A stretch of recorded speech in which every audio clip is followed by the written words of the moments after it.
નમસ્કાર દોસ્તો, આપ જોઈ રહ્યા છો સમય વીસ ડિજિટલ અમદાવાદથી। આજે અમદાવાદમાં ગણપતિ વિસર્જનનો દિવસ છે, એટલે જે કહેવાય કે અનંત ચતુર્દશીના દિવસે આ વિસર્જન થતું હોય છે। ગણપતિ બાપાની જે સ્થાપના કરેલી હોય એ આજે વિસર્જન થાય છે।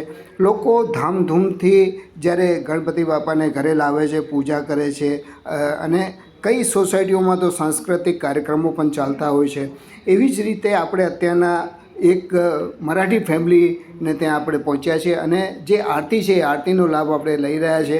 જે મરાઠી ફેમિલી પોતાના રીતે આ જે તહેવાર છે આમ તો બધાનો જ છે, પણ જે મહારાષ્ટ્રમાં સૌથી વધારે મનાવવામાં આવતો હોય છે, એવી જ રીતે ગુજરાતના અમદાવાદમાં બી આવી રીતે લોકો પોતાના ઘરે ગણપતિની સ્થાપના કરે છે અને ગણપતિજીની સ્થાપના કર્યા બાદ એમને પૂજા અને ડેકોરેશન અને ખૂબ જ સુંદર કાર્યક્રમ આખો દિવસ એ લોકો કરતા હોય છે।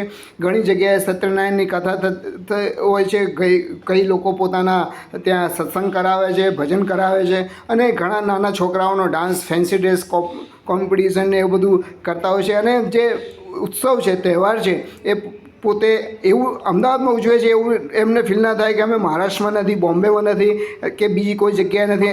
એ સુંદર રીતે એ જે કાર્યક્રમ છે એ અમદાવાદમાં ઉજવતા હોય છે। આપ જોઈ રહ્યા છો કે ખૂબ જ સુંદર મૂર્તિ ભગવાનની છે અને આ જે મૂર્તિ છે એ લોકો હવે પહેલાં એવું હતું કે એ લોકો વિસર્જન કરવા માટે સાબરમતી રિવરફ્રન્ટમાં જતા હતા, પણ હવે ઇકો ફ્રેન્ડલી મૂર્તિ લાવે છે, માટીની મૂર્તિ લાવે છે અને પછી ઘણા લોકો ઘરે જ કલર કરે છે અને પછી શૃંગાર કરે છે। એ ત્યારબાદ એ મૂર્તિને ઘરમાં મોટા તપેલામાં છે કે મોટા એવું જે કુંડ જેવું બનાવે છે, ઘરમાં જ બનાવે છે અને પછી એનું વિસર્જન કરે છે।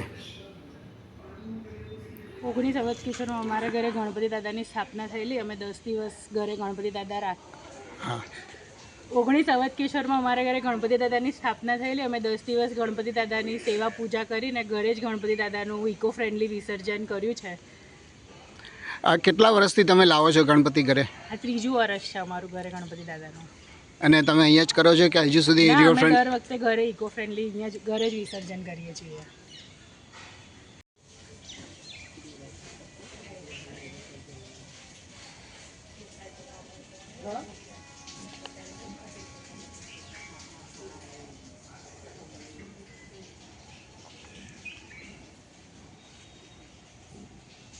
દેખાય મારું તો દેખાય ને? જેમ કે તમે જોયું કે અત્યારના ગણેશ મહોત્સવ એક ફેશન બી થઈ ગઈ છે અને આસ્થાનો સ્વરૂપ તો છે જ। અને લોકો હવે રિવરફ્રન્ટ ઉપર એટલી ભીડ હોય છે અને ત્યાં આગળ બી જે નદીમાં પધરાવવું જોઈએ, નદીમાં નહીં ને પ્રાકૃતિક કુંડ બનાવવામાં આવે છે, એની મજા નથી આવતી। એટલા માટે લોકો અત્યારના ઘરે અહીંયા આગળ પોતાના ઘરે જ વિસર્જન કરે છે અને પોતાની જે આસ્થા છે એ પોતાની અમર રાખે છે। કેમેરામેન અંકિત પ્રજાપતિ સાથે અમદાવાદથી અલ્પેશ શાહ।